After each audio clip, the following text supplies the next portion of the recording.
Railway भर्ती परीक्षा में एक प्रश्न पूछा गया है, आइए इसको हम देखते हैं। कहा गया कि एक टेलीविजन निर्माता एक टीवी सेट को 24,750 रुपए में बेचकर 10% का लाभ कमाता है।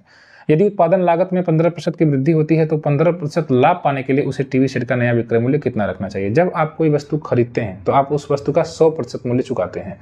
अगर आप बेचते समय उस वस्तु पर लाभ प्राप्त करते हैं तो वह लाभ आपके लागत मूल्य में जुड़ जाता है। जैसे अगर आपने 100% मूल्य पर कोई वस्तु खरीदा और 10% का लाभ लेकर बेच रहे हैं तो आप उसका 110% प्राप्त कर रहे हैं।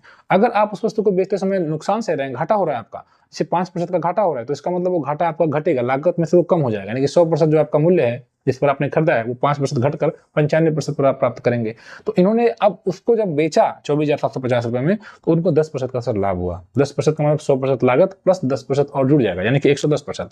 यानी कि जब उन्होंने 24,000 कितना दिया हुआ है, 24,750 रुपए में बेचा तो उन्हें 10% का लाभ हुआ। इसका मतलब वो 110% प्राप्त कर रहे हैं।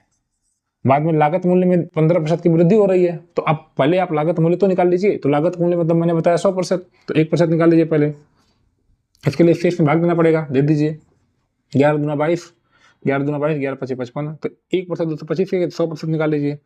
तो बहुत आसानी से लग रहा है, देखिए इसमें कुछ है नहीं। फिर जगह 22,500। अब ये 22,500 इस वस्तु का लागत है।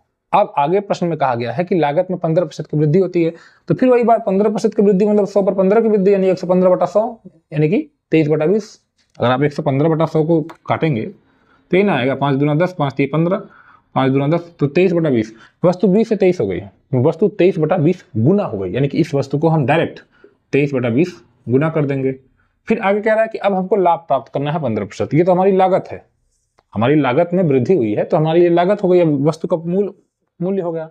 अब ये कह रहे हैं कि इस पर हमें प्राप्त करना है लाभ, कितना, 15%। फिर 15% लाभ प्राप्त करना है, यानी कि हमको फिर और बढ़ाकर वस्तु को बेचना होगा, फिर 115% पर बेचना होगा। तो 115% मतलब 23/20 वापस से, तो 0 से 0 कैंसिल आउट होगा, ठीक। और अब आपके पास यहाँ पर कैलकुलेशन करना पड़ेगा।